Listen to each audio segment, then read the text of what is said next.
You're listening to the Otis Jiry channel.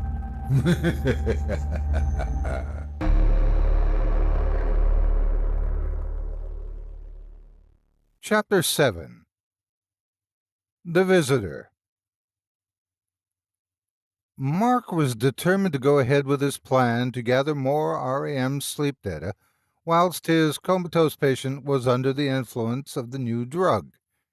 Jane didn't say anything about their now strained relationship, but she felt that he was so taken up by this project that she was only second best to him.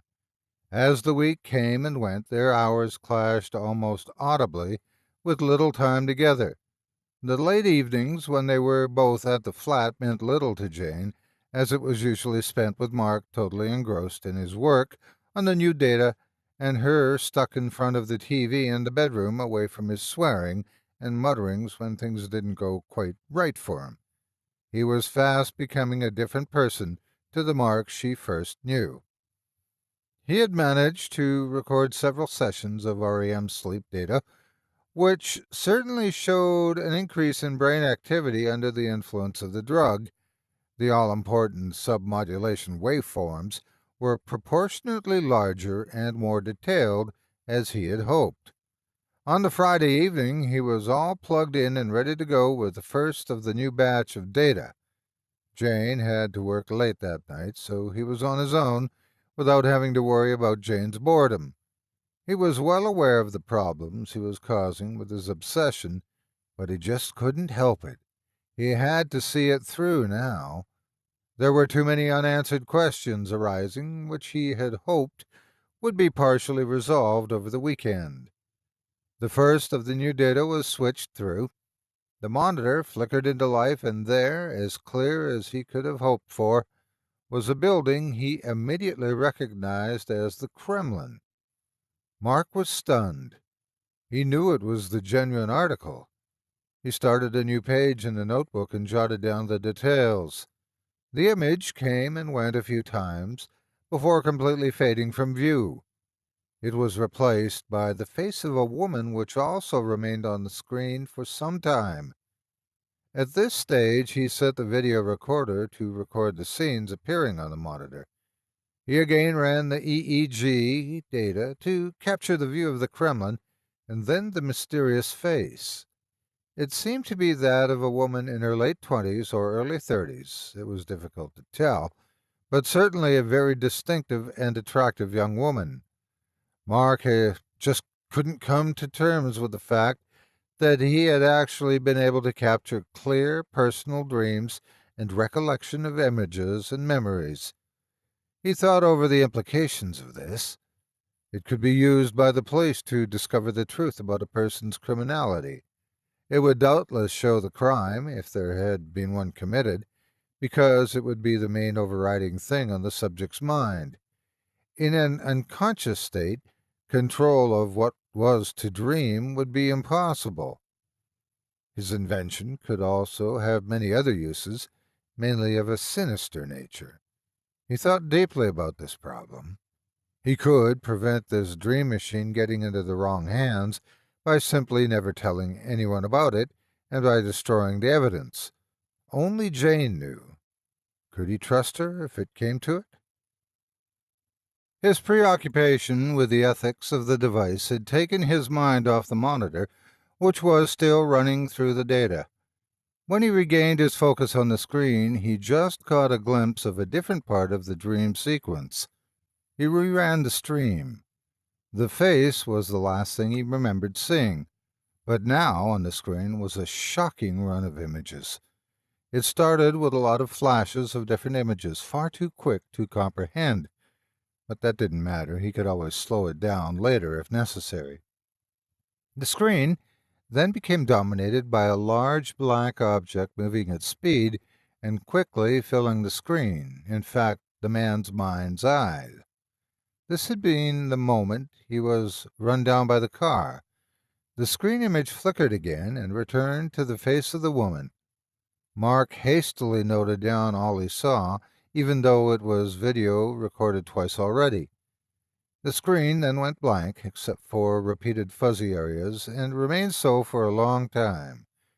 It must have been the end of that dream period, Mark reasoned, so he reran a previously viewed data set, which as far as he remembered held 2 REM dreams. He wasn't expecting to see a huge luggage trunk on the screen, but there it was, plain to see. Why should he be dreaming of a trunk just sitting there?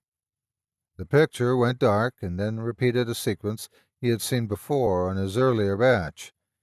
In the darkness of the image, a bright area was moving about all over the place just as before, but this time, with the heightening effect of the drug, the picture quality was enhanced enough for Mark to make out some sort of piping. The bright areas and the surrounding darkness convinced Mark that he was seeing a torchlight beam moving around in the darkness. He reran the sequence. The mystery man was in some sort of dark tunnel. It was clear to him now. The tunnel had pipes on the walls, as tunnels often do, like service tunnels. These image sequences were certainly part of some giant jigsaw puzzle, if ever there was. The light continued to move about the screen and then faded. The woman's face reappeared for an instant, but although it was a quick view, it was incredibly clear, the clearest image he had yet seen. It was such a beautiful face, somehow hauntingly beautiful. The other REM data sequence was wildly erratic, with not one clear image. Hours had passed. Jane would be in any minute now. He felt guilty and went to the kitchen to make coffee for when she arrived. Jane burst into the flat, breathless. "You'll never guess what happened tonight." "But are you all right? Whatever happened?" "Here, have some coffee. Tell me," Mark said, extremely concerned. "Your patient in the neurology ward, Mark? He's dead. He's really dead." She gulped down some of the coffee. "No one's sure what happened. He was routinely checked only a few minutes before, and then the alarm tone sounded and everyone rushed in." Mark slumped into a chair, hardly able to believe that the still unknown man was dead. "Oh, now we'll never know who he was," uttered Mark glumly. "Oh, yes. He had a relative who visited him quite often, I understand." Mark jumped to his feet. "Oh, no, he didn't. I would have known about it," he said adamantly. "There was no one." "Well, it was awful. This relative was there when it happened. He was in a terrible state, sitting in the corner armchair. He had to be helped out. The poor man was in tears." "He must have been very close to him." "This is not true. No one ever came to see him. He was unknown. We would have known from this so-called relative who he was in that case, wouldn't we?" he said, pacing again. "Yes, of course. I hadn't thought of that. But then I only heard about it this evening from the staff nurse." She finished up her coffee while Mark's cup was forgotten about.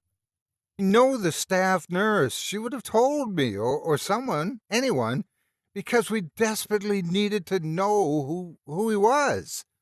Mark shouted angrily. "It's no use getting on at me about it. I'm sick of the whole bloody thing," she said tearfully. Mark comforted her. "I'm sorry, love. I didn't mean to shout at you. It's just that I don't know what's happening. It's so weird and getting weirder, I can tell you. We'll get to bed now after a bite to eat, and I'll show you some very odd video recordings tomorrow. It is Saturday tomorrow, isn't it?" He prayed for a yes. "Yes, it is, and I'll get you breakfast in bed. You look really rough, Mark," she said sympathetically. "It should be me getting you breakfast. I've not been very good to you over the last few weeks. I'll make it up to you as soon as I've sorted out this mess. You see." The next day they laid in until lunchtime after a well-earned rest. He showed her the video of the data, and she was as stunned as he was at the detail of this batch. Mark switched everything off, saying to hell with it until Monday. This weekend was going to be the first time, in a long time, that they'd spend together away from the machine, as Jane called it. The weather was glorious, as if someone had planned it to be that way. Mark took her to Grantchester Meadows for a good old-fashioned picnic, complete with a giant wicker hamper on wheels. He had emptied a load of wires and gadgets onto the floor, saying that a picnic basket it was, so it's going on a picnic.